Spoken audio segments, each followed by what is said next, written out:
Sous le financement de l'Université du Burundi, via sa direction de la recherche et de l'innovation, le laboratoire universitaire de recherche en activité physique et sportive pour le développement social et la santé, l'URADES en sigle, a organisé une conférence sur le thème « Exercice physique, outils de contrôle de l'obésité infantile, études réalisées auprès des jeunes âgés de 10 à 18 ans ». Le conférencier du jour, professeur Charles Gatouragui, nous partage la méthodologie utilisée dans l'étude ainsi que le choix de l'échantillon. D'abord, j'ai mené une étude d'enquête auparavant. C'était sur 891 élèves répartis dans 15 établissements, dont 5 par commune. Et c'est parmi ces 891 que j'ai pu rechercher les éléments qui devraient faire partie de mon échantillon de sang. Et les élèves qui ont pu répondre positivement à mon appel, ce sont eux qui ont pu faire partie. Mais avant, ils étaient dans la population d'enquête de 891 sujets. Les facteurs à l'origine de l'obésité sont de deux ordres. Certains sont non modifiables, tandis que d'autres résultent des conditions environnementales. Chez tous les sujets, que ce soit les sujets jeunes ou les sujets âgés, les facteurs, d'une part, ce sont des facteurs génétiques qui sont transmis d'une génération à l'autre. Ça, ce sont des facteurs non modifiables.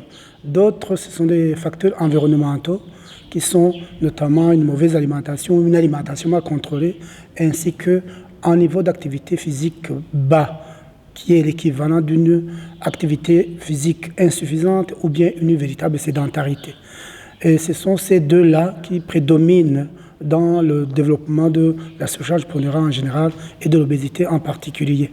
Une mauvaise alimentation basée sur des apports élevés, une dépense réduite suite à un problème de mouvement et surtout associé aussi une habitude de vie, la coutume de regarder régulièrement la télévision. C'est un handicap qui ne stimule pas au mouvement. Autant qu'avec le développement actuel de l'électronique, les smartphones sont devenus un handicap aux enfants pour faire le mouvement ou de participer dans des clubs sportifs.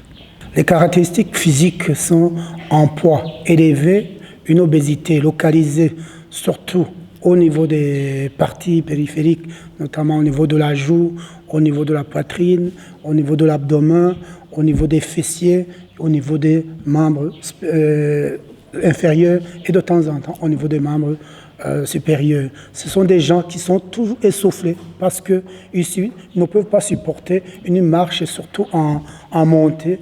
Ce sont des gens qui sont régulièrement essoufflés parce qu'ils transportent un poids trop lourd. Ce sont des gens qui sont paresseux, naturellement. Si on les invite à bouger, c'est une sorte de corvée. Et ce sont des gens qui sont paresseux, qui ne s'adonnent pas à d'autres activités, prétextant qu'ils ne sont pas capables, parce qu'ils se plaignent bien sûr de cette lourdeur. C'est un aspect de bouffe. On distingue également l'obésité modérée de l'obésité morbide. Le classement, c'est à partir de 40 kg par mètre carré de l'indice de masse corporelle. Sinon, en deçà, nous sommes dans l'obésité légère, après de 30 à 34,9 et de 35 jusqu'à 39,9. Vous êtes dans l'obésité modérée. L'obésité constitue un problème de santé publique qui engendre des conséquences sur la santé physique et psychologique des sujets atteints. Cependant, l'activité physique ainsi qu'une alimentation saine constituent la meilleure solution pour sa prise en charge. Je commençais par le psychologique. Quand il a un surpoids de temps en temps, il sent un peu une sorte de honte de traîner en poids, que les enfants se moquent de lui, qu'il est kinéiforme, il n'a pas de forme bien précise en humain. C'est comme une sorte de boulette bien gonflée. Ces gens-là, sur le plan physique, surtout au niveau fonctionnel, ce sont des gens qui sont exposés à un développement des maladies métaboliques, dont le diabète, et les maladies cardiovasculaires, dont l'hypertension artérielle. Mais rarement, parce que l'asthme c'est un essoufflement, ce n'est pas de l'asthme. L'asthme, c'est beaucoup plus génétique, mais de temps en temps, il est associé. La solution, c'est de bouger et de contrôler l'alimentation. Associer les deux. Manger, oui, mais aussi essayer de dépenser le surplus que vous avez consommé. C'est une sorte de régulation physiologique. Vous ne pouvez pas dépenser ce que vous n'avez pas consommé, mais quand vous dépensez trop, ça devient l'autre extrême, c'est-à-dire c'est la malnutrition. Mais la malnutrition sous forme de sous-alimentation. La suralimentation, c'est quand vous consommez mais que vous ne dépensez pas.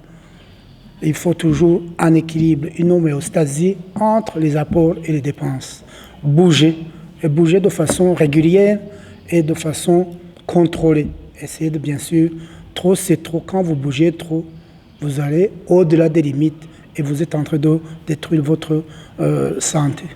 En principe, il faut être toujours en mouvement. C'est-à-dire, si c'est une bonne recommandation, faire l'exercice physique tous les jours, de lundi à vendredi, et, si possible, essayer de doser, parce que quand ils ont fait un peu d'exercice physique lors des séances d'épaisse, ils vont ajouter ce qui leur manque. C'est-à-dire, si vous avez fait une bonne séance, il faut ce jour-là arrêter et faire le surlendemain. Comme c'est une séance d'épaisse par semaine, il faut combler les autres séances qui restent.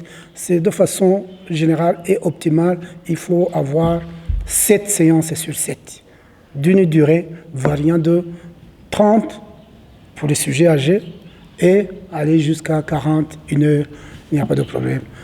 On constate que l'obésité est plus fréquente chez les hommes que chez les femmes. Le professeur Charles Gatouragui nous explique. L'homme, en principe, c'est le sujet en mouvement. Et quand il est en mouvement, il dépense. Mais quand il s'arrête, c'est comme si vous venez de laisser une activité qui était à l'origine de la consommation accrue de ses réserves. Et quand cette activité est arrêtée, le dépôt revient au galop. Pour les femmes qui étaient habituées à bouger peu, l'organisme s'adapte. C'est comme un sportif quand il abandonne la participation dans des compétitions, de temps en temps, son organisme est exposé à des lésions parce que le rythme auquel il travaille, quand il laisse, c'est comme une sorte de moisissure dans les insertions de ces différents muscles, ou bien dans les joints de ces os. Autant pour les produits qui sont à l'origine de l'obésité, quand l'homme arrête de consommer, et surtout quand il consomme de l'alcool qui est un élément perturbateur du métabolisme, ça devient une prédisposition accrue au développement de l'obésité.